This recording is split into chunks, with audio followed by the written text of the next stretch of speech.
Today, I will be talking about and presenting some information on the influences of hip-hop music on the American music scene, how it made ordinary people wealthy, its origins from the street corners of New York City, and how hip-hop became a bridging the gap device among the young and the old, black and white, and among all types of cultures in America.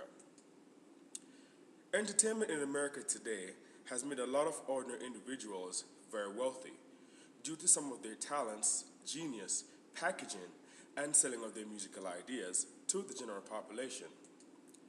Hip-hop has changed the music industry in more ways than one.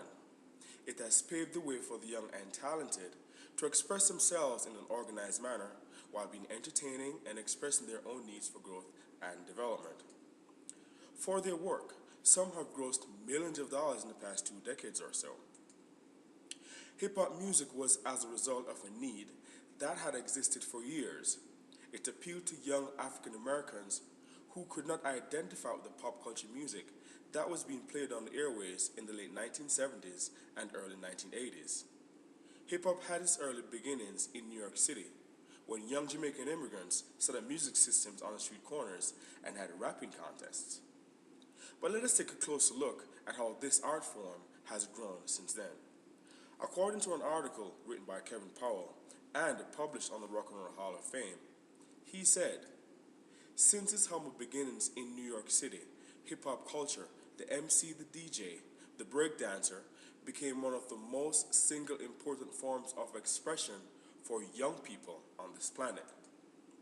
Hip-hop altered the way we make music, the way we move, the way we speak, and the way we dress. Hip-hop also became the great culture bridge for wildly different groups to communicate across race, religion, language, and national divide. But why was this type of music necessary, one might ask? It was needed because this was the only outlet some young African Americans had in the inner city to express themselves. This art form was a reflection of that. However, art did sometimes imitate life, as the influence of hip-hop went beyond entertainment. As we have seen a surge in violence, some say not as a result of hip-hop, but might be closely related. Paul further in his article spoke of the effects of the growing popularity of gangster rap. Controversy, outrage, and the rise of rap documented the shift from a large diverse art form to the subculture of gangster rap, which came to dominate the radio and the general media. By the mid-1990s, hip-hop would lose 2 of its major icons to tragedy. First, Tupac Shakur, and then the notorious B.I.G. were victims of still unsolved drive-by shootings. But in spite of all this controversy that comes out of hip-hop and gangster rap, it has still not reduced music sales. Hip-hop has influenced both R&B acts like TLC and R. Kelly, and rock acts like Limp Bizkit and Korn, just to name a few.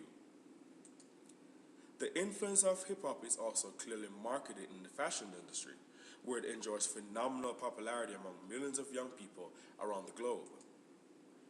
Popular hip-hop artists now has clothing lines, such as Jay-Z, who owns the line Rocker Wear, and Puffy Combs, who is the creator of Sean John's line of urban wear. Hip-hop's mainstream invasion also extends to language.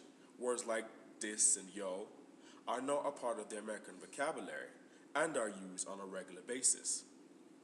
The way we see art in America today is so much more diverse than it was 30 years ago, whether it be hip-hop, gangster rap, R&B, and all other categories of music we have. We can safely say it has given people real opportunities to get wealthy. And whether it is from the street corners of New York, this led to the development of our music industry to be much more diverse. I believe hip-hop has crossed racial and cultural lines, because nowadays we have rappers and hip-hop artists from not only African American backgrounds. I can say that the music in itself has influenced the way we live and deal with each other. Thank you for listening.